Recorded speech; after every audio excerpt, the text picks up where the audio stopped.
जगदीशपुरा थाना क्षेत्र के कलवारी गांव में स्थित करोड़ों रुपए मूल्य की कृषि भूमि को लेकर फैले भ्रम और लगाए जा रहे आरोपों के संबंध में वास्तविक तथ्यों को सार्वजनिक करने के लिए संजय प्लेस स्थित एक होटल में प्रेस वार्ता का आयोजन किया गया।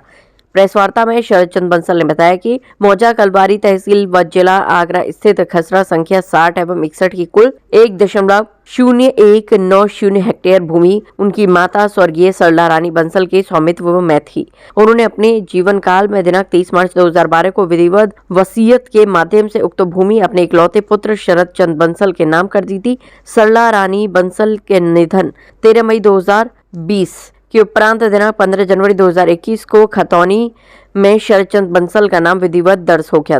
ये पहली बात तो पूरी जो कहानी है फर्जी है। पूरी हमारा रिकॉर्ड सब पक्का है, ईमानदारी से हमारा काम है सारा। जगह के कागज हमारे पास हैं, नाम हमारा चढ़ी हुई है और मालिकाना हक हमारे पास है, पोजीशन भी हमारे पास है। आखिर ये बात इतनी लंबी पहुंची कैसे? इसके पीछे कारण क्या रहा? उसका कारण ये है कि वो चाहता है कि जितने पैसे उसने बहन को दिए हमारे, उतने पैसों में मुझसे हड़प ले वो पैसे डाल के। उनके हक में बहनामा किसने किया?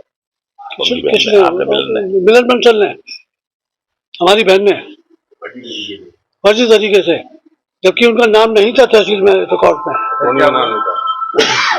फिर क्या हुआ? हमने उसको पता करा, हमने FIR कराई।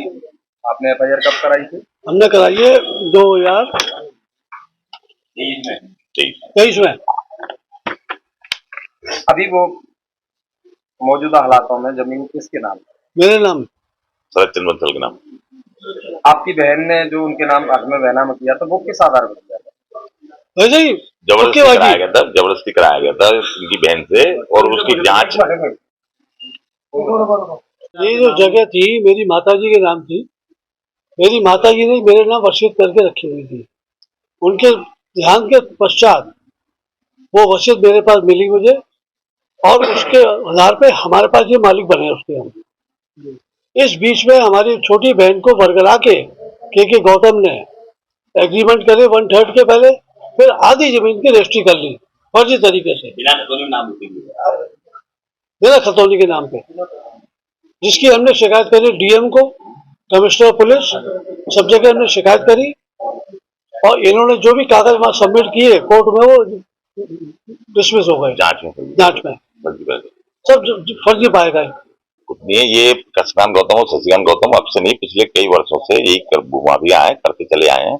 इनका काम ये है कि किसी को फंसा लो और जमीन उनके औने पौने में ले लें। जैसा शरद जी की बहन से लिखवा लिया, जब इनकी जानकारी में आई तो DM थे PN सिंह, उनके यहाँ एक कंप्लेंट डाली गई, इस तरीके से फर्जी कराया गया। DM ने अपने स्तर से 2 अधिकारियों से जांच कराने का आदेश किया है। उसमें उन्होंने साफ लिखा है ये भूमाफिया है, इस तरीके न इनकी बहन को अधिकार है करने का, न किसी और को है। उसके पश्चात इन्होंने इनकी बहन से 1/3 के एग्रीमेंट कराने के बाद 1/2 के बेनामे करा दिए। बेनामा करा करके गलत तथ्यों के आधार पर सिंगल पार्टी अपने दाखिला खारिज करा लिया। जब उसकी जानकारी हुई तो गोस्वामी DM थे जो, उनको कंप्लेंट की गई। उन्होंने नायब तहसीलदार अकोला को बुलाया और जजमेंट में बाकायदा लिखा है कि फर्जी बेनामों के द्वारा इन्होंने दाखिला खारिज कराया, जो कि निरस्त किया जाता है। उसके पश्चात जब ये बातचीत सब हो गई, तब शरद जी को अपनी जमीन बेचने का सिर्फ इकरारनामा, एक रजिस्टर्ड इकरारनामा मुकेश जी के नाम और धीरज दीक्षित जी के नाम किया गया। उस इकरारनामे के बिहाफ पे ये एक फर्जी 156(3) ले आए, जबकि 2022 में भी 156(3) करी थी इन्होंने। तो कोर्ट ने सिविल का मैटर कहते हुए उसे कैंसिल कर दिया था, साठ-गांठ करके। अब ये इस तरीके के दोबारा से एक ले आए, कभी किसी थाने की लाते हैं, कभी किसी थाने की लाते हैं, और सिर्फ ब्लैकमेलिंग करने का तरीका है। जबकि शरद जी के पास ये पिछले 3 महीने पहले 2 बार चक्कर लगा चुके कि हमें लिख दो, हमें लिख दो। वो वीडियो रिकॉर्डिंग इनके ऑफिस में है और इनके खिलाफ अरेस्ट वारंट जारी है, जिसका स्टे लेके बैठे हुए हैं। इसी मामले में आपने मुकदमा दर्ज कराया था? इसी सेम